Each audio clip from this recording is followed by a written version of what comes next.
Salut YouTube, comment ça va? On est toujours sur Twitch en compagnie du chat pour ce nouvel épisode de Bibliothèque. Un bibliothèque que finalement bien rempli, je m'y attendais pas. Alors globalement bien rempli à cause d'une série que tu vas voir vite voir. Mais ouais, bien rempli. En vrai... Bah non, en fait, il n'y a pas de il y a pas de suite YouTube, excuse-moi. On va commencer, on va aller assez vite. Alors surtout qu'en plus sur lui. Sin O Alice, tome 6 et dernier tome de Sin O Alice. Moi, en vrai, j'ai commencé la série parce que visuellement c'était cool, c'est du Yoko Taro. Je fais. Pourquoi pas? En vrai, ça peut être cool, visuellement c'est sympa. Un killing game avec des. Avec un peu une. Enfin, les pouvoirs basés sur les contes des frères Grimm, plus ou moins. Je veux, ça peut être grave cool et tout. J'ai tout acheté parce que c'est en 6 tomes, mais c'est vraiment pas dingue. Je trouve vraiment, je sais pas, l'histoire a pas vraiment d'importance. Les persos sont un peu rompiches. Je sais pas, vraiment, je m'attendais à un truc bien et finalement, bof. On va dire que globalement, ce qui était un peu intéressant, c'était l'histoire de.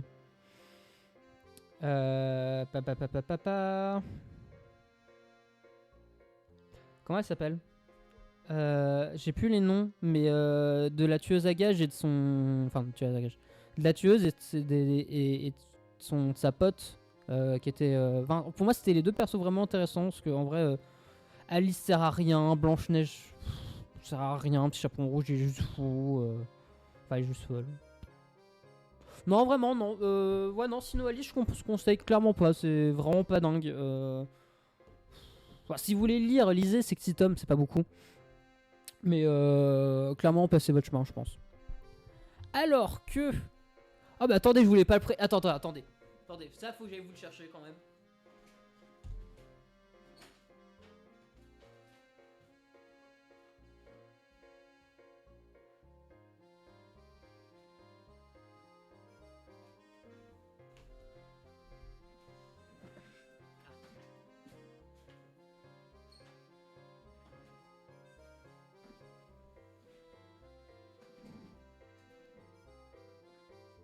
Non, mais parce que je me suis fait pas pigeonner, on va pas dire pigeonner.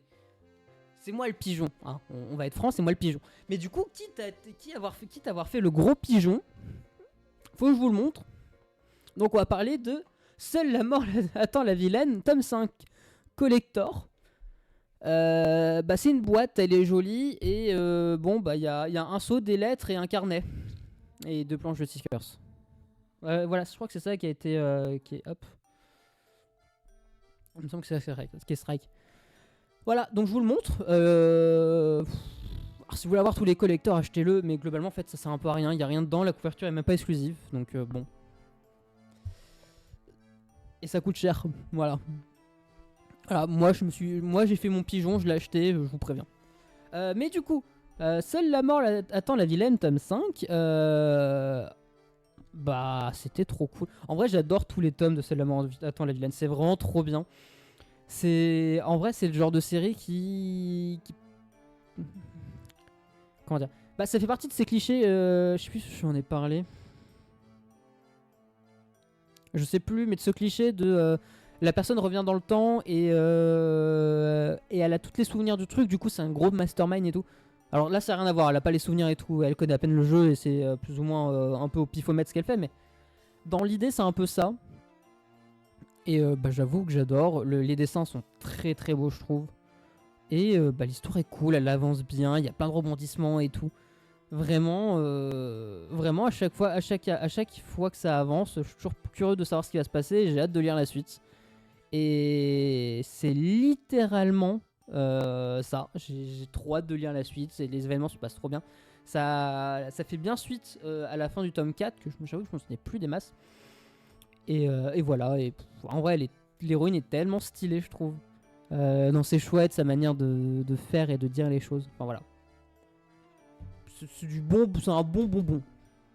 Ok, ah bah là, c'est ce que je vous disais. On va passer sur la plus grosse partie de ce bibliothèque. En fait, il va pas être si long que ça parce que, attention, on va parler de Eden Zero, tome 16, 17, 18, 19, 20, 21, 22, 23, 24 et 25.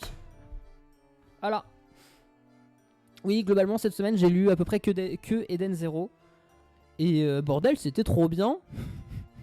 Ah mais je vous dis, ça fait genre 3-4 bibliothèques qui passent. Et du coup 3-4 semaines qui passent. Et je me tue et je me répète un peu beaucoup. Mais je découvre Eden Zero. Et vraiment Eden Zero c'est trop bien. J'aurais tellement dû commencer le manga bien plus tôt. Et en même temps pas tellement parce que du coup je me bouffe les 30 tomes d'un coup. Il va m'en rester que 3 à attendre. Et c'est pas si mal. Mais vraiment à se bouffer le truc comme ça c'est trop bien. Hein. Tu sais, tu finis ton tome, t'es en mode un autre. Bon, des fois non parce qu'il est tard, mais des fois oui. Des fois clairement oui. Surtout qu'en plus, vu que j'ai plus grand chose dans ma pile, dans ma pile de nouveautés, enfin qui est facilement lisable au bureau, du coup j'ai lu ça au bureau et du coup je les ai deux par deux, c'est trop bien. Donc que dire. On va prendre mon avis sur plus ou moins les tomes qui sont passés. Attends. Ouais, donc ça. Du coup, en vrai, j'ai plus ou moins un arc et ça. Enfin, j'ai deux arcs, plus ou moins. Donc, des tomes 16 à 19 pour le moment. Qu'est-ce que j'ai à dire sur les tomes 16 à 19 Je sais plus si je vous ai parlé de l'Overdrive. Parce qu'en fait, faut savoir ce qui se passe, c'est que je réfléchis beaucoup à ce que je peux raconter pendant mes bibliothèques. Et du coup, je me dis des choses et je sais plus si je les ai dit, je vous les ai déjà dit ou si c'est juste moi qui les pensais. Et je me dis, il faudra que je vous le dise. Donc, à partir du principe que je vous l'ai pas dit, c'est que j'adore l'Overdrive. En fait, il m'a cherché plus ou moins un power-up au principe de Laser, enfin, du pouvoir de Laser. Et je trouve que l'Overdrive est vraiment bien trouvé. On avait vite fait eu un aperçu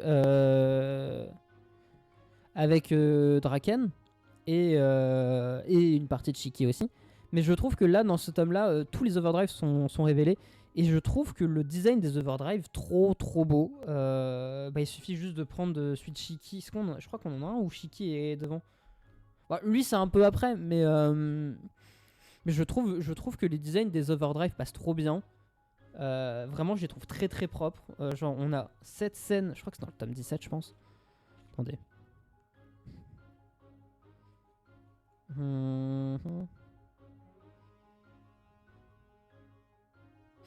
Oui, attends, non. C'est pas cette scène-là. Il y a une scène vraiment auquel je pense qui est vraiment trop stylée en termes d'overdrive.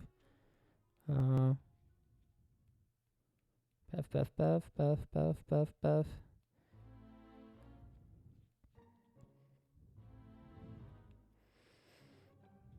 Attendez, j'arrive.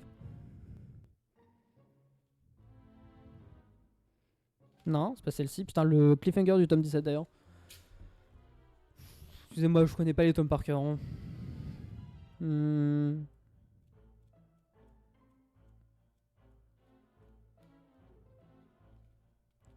Attendez, est-ce qu'on a cette scène? Ah, elle est là, elle est bientôt. Vraiment, on a cette scène-là qui est trop. Enfin, cette page-là qui est trop belle, je trouve. Vraiment, je l'ai vu, je me dis. Oh, trop stylé! Et vraiment, c'est ça pour tous les overdrives. Les overdrives sont trop beaux, les designs sont trop stylés, je trouve, ils passent trop bien. Gros coup de cœur, bien sûr, sur le Switch Shiki parce qu'il est trop stylé. Wise en mode gros. Enfin, après, dans la suite, il est trop stylé aussi. Je comprends toujours pas pourquoi ils ont foutu des oreilles de chat à Himeko. C'est Himeko. Putain, j'ai envie de dire Himeko, mais je suis pas sûr.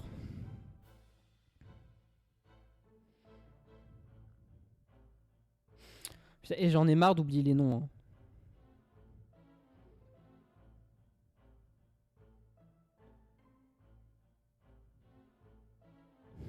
Putain. Et je peux arrêter d'avoir Alzheimer 30 secondes ou pas? Bah.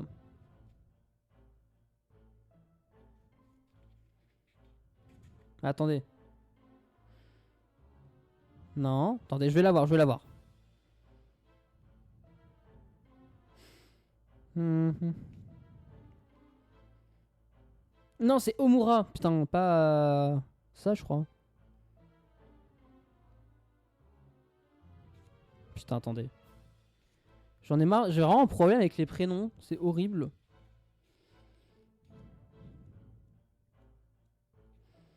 Je crois que c'est Omura de mémoire. Attendez, je vais la voir. Attendez. J'arrive.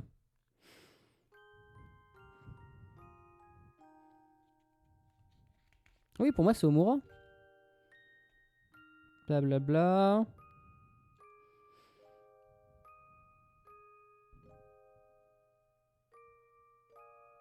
Ouais, ça c'est Omura. Putain, excusez-moi. Mais je comprends toujours pas pourquoi Omura, du coup, elle a des oreilles de chat dans son overdrive. Eh. Bon, je sais pas. Enfin bref. Pour résumer, l'arc de Poséidon, enfin de Nero, est vraiment très très bien. Tome 19, je m'y attendais pas, je suis dévasté. Vraiment, je suis en mode. Vraiment, j'ai fait une réaction à chaud sur Twitter parce que vraiment, je m'y attendais pas. Hein. Vraiment, cette fin de tome, je m'y attendais pas. Je pensais pas du tout que ça allait arriver. Et bah non, non, je veux pas que ça arrive en fait. Voilà, j'étais très très triste. Je vais pas dire pourquoi, mais sachez-le, j'étais triste.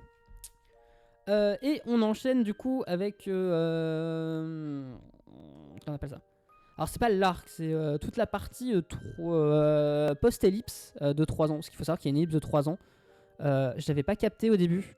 J'ai capté en voyant le titre du tome et j'étais en mode 3 ans plus tard, je me mode quoi? J'étais comme un dingue. Hein. J'étais comme un dingue de voir ça. Je me dis quoi, une ellipse, trop bien. J'ai trop envie de lire. Et bah finalement, je suis pas déçu parce que vraiment Stark est très très cool. Bon, il y a des, on va dire que le scénario est des fois est un peu tiré par les cheveux pour sur certains points. Bon,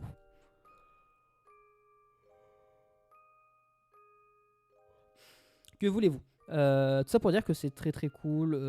Gros kiff. La relation Shiki et Rebecca est adorable. J'aime beaucoup trop les persos. Et la fin du tome 25 donne. Je suis curieux de voir comment ça va se passer. Est-ce que tout va être speedrun et jusqu'à la fin ou est-ce qu'il va vraiment avoir des conséquences et tout. Je penserais plus sur cette partie, sur cette deuxième là, quand je vois la cover des autres tomes, des tomes 26 à 30. Mais pas sûr, donc à voir. Mais bah, trop content d'avoir découvert Eden Zero. C'est bientôt fini, je suis triste.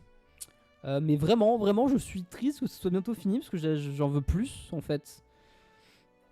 Je veux juste encore lire Eden Zero, mais voilà.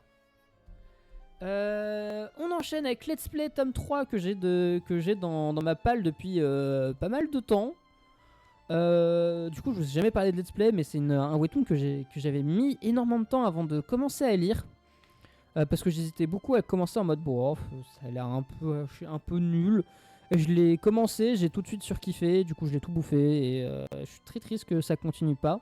J'espère sincèrement que l'autrice arrivera à récupérer les droits. Mais ce tome 3 est très très cool, on commence à se poser des questions sur... Enfin, Sam commence à se poser des vraies questions sur sa sexualité et sur qu'est-ce que c'est l'amour et blablabli, blablablou, est-ce qu'elle est prête et tout. Enfin, t'as toutes ces thématiques-là qui sont mises en avant, plus le fait qu'elle va commencer à taffer avec Charles. Et à côté, t'as Marshall Law qui en fait toujours trop, en fait, tout simplement. Et du coup, bah, il va arriver ce qui va arriver. Un tome très très cool. Moi, j'avoue, ce que j'aime beaucoup dans Let's Play, c'est. Enfin, vraiment, l'humour de Let's Play, je le trouve très très drôle. Mais surtout parce que c'est ultra référencé à bah, une culture dans laquelle je nage dedans. Hein. C'est un peu la culture geek, un peu internet et tout. Et bah, c'est littéralement mon univers. Du coup, je trouve les vannes très drôles et j'ai la plupart des rêves et tout. Enfin, je trouve que ça marche très très bien si t'es dans l'univers. Si t'es pas dans l'univers, je suis pas sûr que t'aimes plus que ça.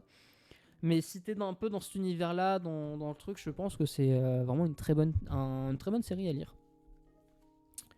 On enchaîne avec comment Raeliana a survécu au manoir de Win Knight.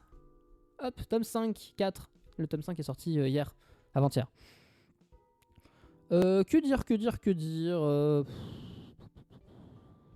Bah, j'ai pas grand chose à dire sur ce tome-là, il était cool. En fait, c'est vraiment la lecture un peu détente. On en a eu plein en ce moment, des lectures un peu détentes.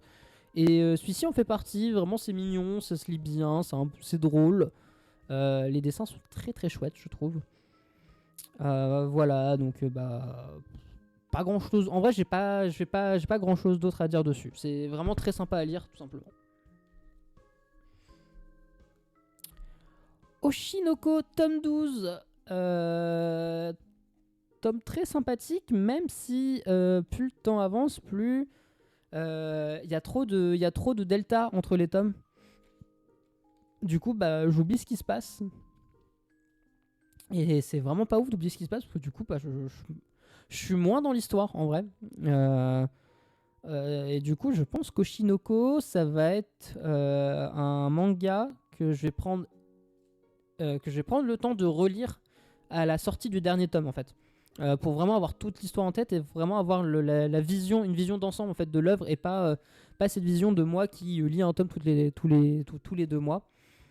Parce que encore les premiers tomes ça allait, j'avais vraiment bien à suivre et tout. Là j'avoue que je me souviens plus trop ce qui se passe et tout. J'ai des bribes, genre je vois à peu près ce qui se passe, mais ça s'arrête là. Mais tome très très intéressant, vachement axé sur le développement de Ruby. Et putain, quel développement. Genre, tu lis la fin du tome, t'es en mode ok. Chaud, compliqué. Du coup, j'avais très très hâte de voir ce que ça va donner la suite.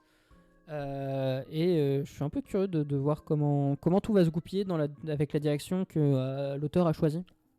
Enfin, les auteurs, mais c'est Aka et Akasaka qui est au scénar. Donc voilà.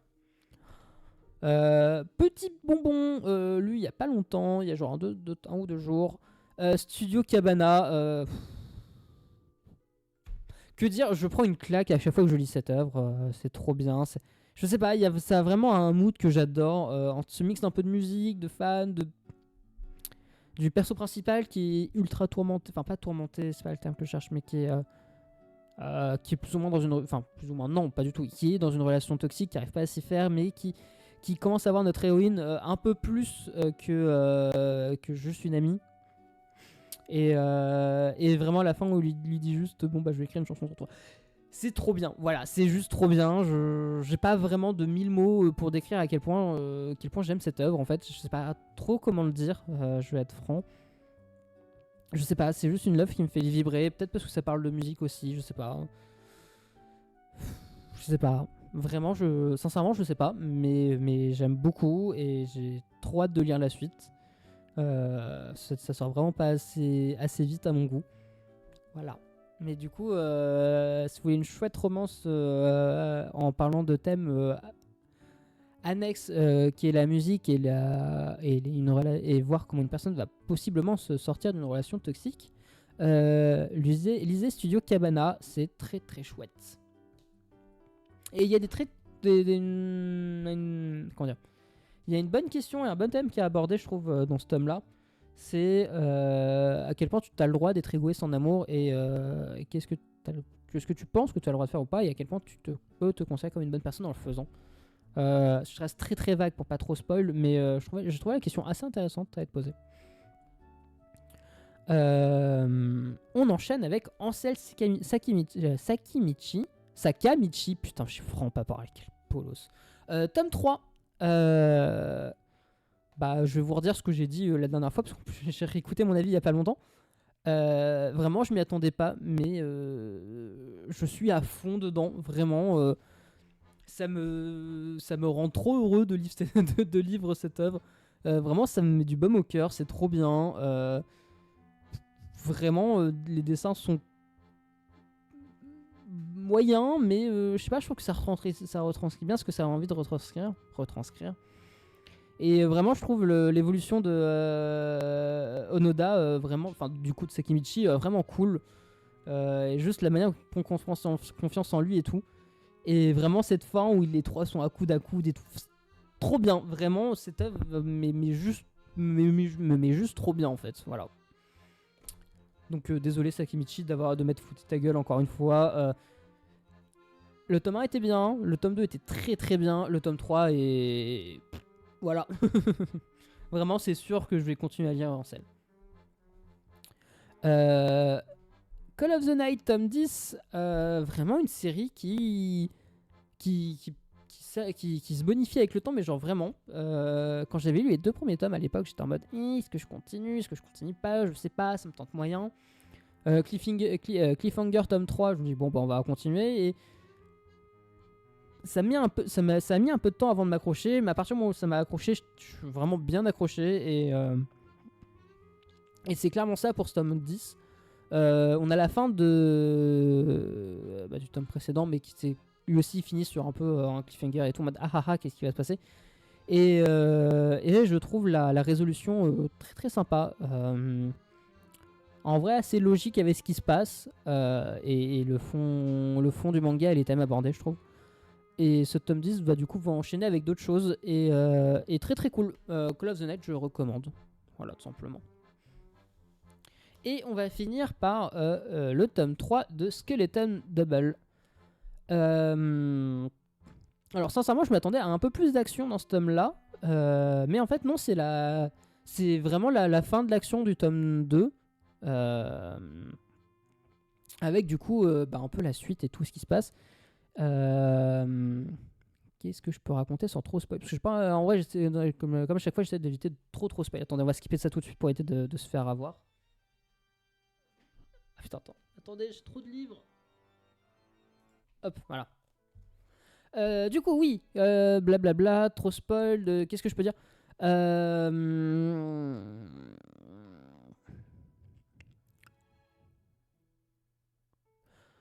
On a plus ou moins fini. Je pense qu'on peut dire qu'on a plus ou moins fini l'intro du manga. Enfin, vraiment, les premiers arcs un peu début et tout. Là, on va commencer à partir sur des trucs vraiment sérieux. Enfin, pas tout de suite, mais ça va pas tarder. Vraiment, le personnage principal est de plus en plus intéressant à suivre aussi, je trouve. Vraiment, on avait un premier tome où il est en mode assez hésitant et tout. Deuxième tome, il hésite plus du tout. Il est juste en mode juste serious business. Il sait ce qu'il veut faire et il va le faire. Et ce tome 3 va juste dans la confirmation de ça. Alors, ce qu'on voit sur la couverture, c'est pas son pouvoir, c'est juste le pouvoir des os qu'il peut faire et que tout le monde peut faire. Donc on sait toujours pas ce que c'est son UB, déjà de base. Et c'est trop stylé ce qu'il sait faire. Globalement, le mec, c'est juste un... c'est pas un psychopathe, mais vraiment, tu sens que le mec est peut-être un petit truc qui cloche un peu quand même. Enfin, pas qui cloche, mais c'est... Ah, j'ai pas envie de spoil. Bon, c'est pas grave. En gros, le mec a passé... les gens sont foutus de la gueule de son daron et tout ça, qui est mort et tout. Et il s'est battu. Il a été réprimandé, logique. Et du coup, tous les soirs, pour s'endormir, il imagine comment... Enfin, quel est le plan ultime pour trucider sa classe. Alors, c'est pas spécialement dit comme ça, hein, mais c'est un peu l'idée. Il note tout dans un carnet et tout. Et du coup, je vais vous montrer la page finale, hein, clairement. Ouais, tu sais quoi, quitte à en parler, autant en montrer.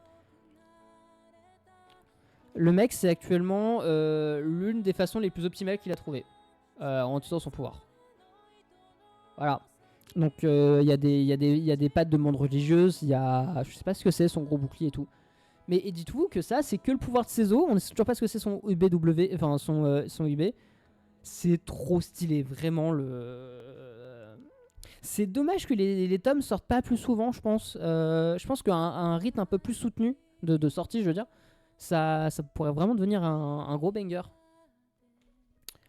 Du coup, en vrai, maintenant que je peux faire réflexion, je pense que c'est Skeleton Double.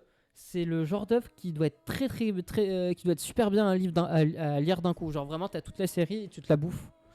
Maintenant que j'y pense, ça doit être vraiment bien à faire. Bon, bah voilà, c'était à peu près tout pour mes lectures manga. Maintenant, je vais gentiment vous proposer d'aller voir les sorties de la semaine. Voilà, attendez. Hop, hop, hop. Alors, attendez. Hop, hop, hop, hop, hop.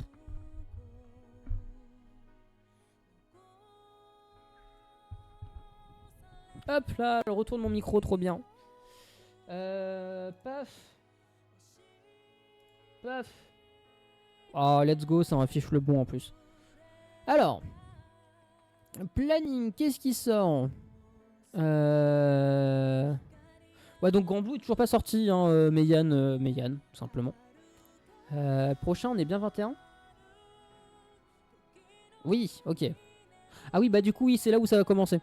Alors, on a tome 14 Solo Leveling, c'est cool. Windbreaker, tome 11. Je sais plus si je vous ai dit, j'ai acheté tous les. J'avais les 10 tomes. Enfin, pas tous. J'avais genre les. Et au moins la moitié de la série qui est en occasion à ma librairie. Du coup, je les ai tous achetés et j'ai acheté la suite. Alors, je les ai pas encore lus, mais bah, du coup, maintenant j'achète Windbreaker, donc tome 11 pour moi. IQ, évidemment, trop un banger, je trouve, de lire. La fin de Takagi, très très triste. Rave, trop bien, on continue. Le dernier tome de True Hero. Bah, curieux de voir la conclusion, même si pour le moment, mon avis, c'est que le premier tome est trop bien. Le deuxième tome et le troisième tome sont vachement en deçà, je trouve. Tome 3 d'OK Do Girl, bah pourquoi pas. Crane Freeman, bon, on va prendre le tome 4, mais vraiment, j'étais un peu rompiche quand j'avais lu les tomes 2 et 3 d'affilée. Limite, tome 4, évidemment. On va prendre Dead Zylog, je connais pas du tout. Enfin, ma librairie me l'a conseillé. Donc on va stopper les 3 tomes d'un coup et on va lire ça d'un coup, hein. Tome 3 d'Undead Undead Girl Murder Farce. On va dire que je vais finir quand même parce que c'est que 4 tomes de mémoire.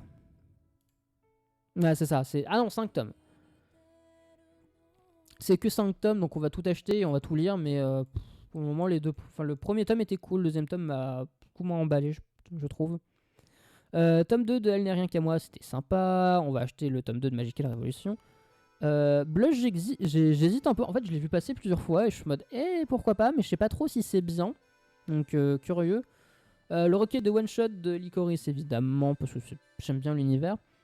Ça, je l'ai mis dans mes trucs suivis, mais c'est que en 3 tomes. Ouais, c'est ça, c'est que en 3 tomes.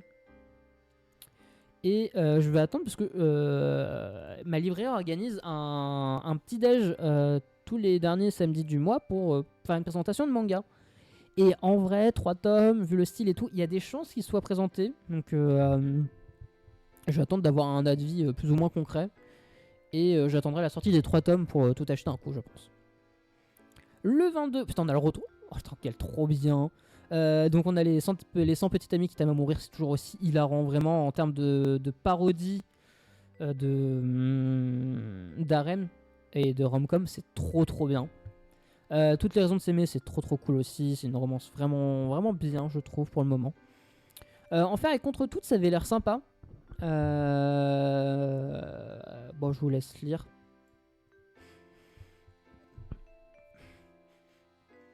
Mais en vrai, ça a l'air intéressant. Non, pardon, excusez-moi. Ça a l'air sympa. C'est complet en 3 tomes en plus. Bah, let's go. Un peu triste, mais c'est bien. Et vendredi, du coup, on a les 4 tomes de Baki. Et ça, c'est un coffret qui comprend les 6 premiers tomes d'une série. Et la série a l'air bien. Du coup, j'hésite énormément à le prendre. Et ça, je risque de le prendre, en vrai. Voilà. Voilà, c'était tout pour cet épisode de Bibliothèque YouTube. J'espère que ça t'a plu. Si c'est le cas, n'hésite pas à mettre un pouce bleu, un commentaire et à t'abonner à la chaîne si ce n'est pas encore déjà fait. Sinon, ce que tu peux faire, c'est si tu as envie de venir discuter avec moi de mes lectures, n'hésite pas à venir sur Twitch tous les vendredis, on va dire à partir de 21h environ. Sinon, tu peux me suivre aussi sur Twitter pour avoir toutes les infos de quand je live et d'autres conneries que je raconte par moment. Sur ce, je vais te souhaiter une bonne soirée ou bonne fin de journée. Et à la prochaine. Bisous YouTube.